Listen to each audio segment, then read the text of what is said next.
அல்லேலூயா. அதுல இந்த நாள்ல பேரன் காபிரியலுக்கு 2வது வருட பிறந்த நாள் கொண்டாடும்படியாக இந்த இடத்திலே நாங்கள் வந்திருக்கிறோம். ஆமென். சரி, நான் படிக்கிற பாருங்க. லூக்கா சுவிசேஷம் 2வது அதிகாரம் 52வது வசனம். இயேசுவானவர் ஞானத்திலும் வளர்ச்சியிலும் தேவ கிருபையிலும் மனுஷருடைய தயவிலும் அதிகமாய் விருத்தி அடைந்தார். ஆமென். அல்லேலூயா.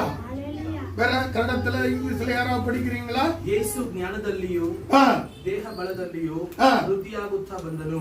ಇದಲ್ಲದೆ ದೇವರ ಮತ್ತು ಮನುಷ್ಯರ ದಯೆಯು ಆತನ ಮೇಲೆ ಹೆಚ್ಚಾಗುತ್ತಾ ಬಂದಿತು. ஆமென். அல்லேலூயா. அப்படியானால் இந்த பிள்ளையானது இயேசுவை போலவே வளர வேண்டும். ஆமென். இயேசுவானவர் எப்படி ஞானத்திலும் வளர்ச்சியிலும் தேவ கிருபையிலும் மனுஷர் தயவிலும் அதிகமாய் விருத்தி அடைந்தார். ஆமென். அல்லேலூயா.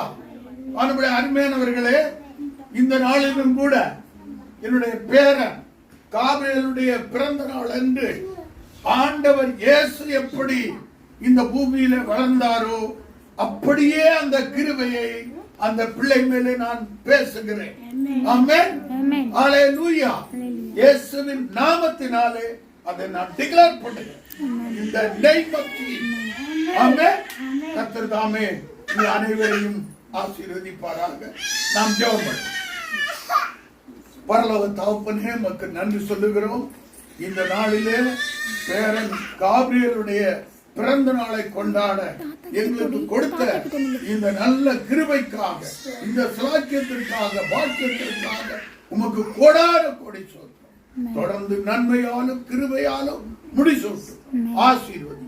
இயேசு கிறிஸ்துவின் நாமத்தில் ஜெபங்களும் பரிசுத்தமுள்ள நல்ல பிதாவே. ஆமென். ஆமென். ஆமென்.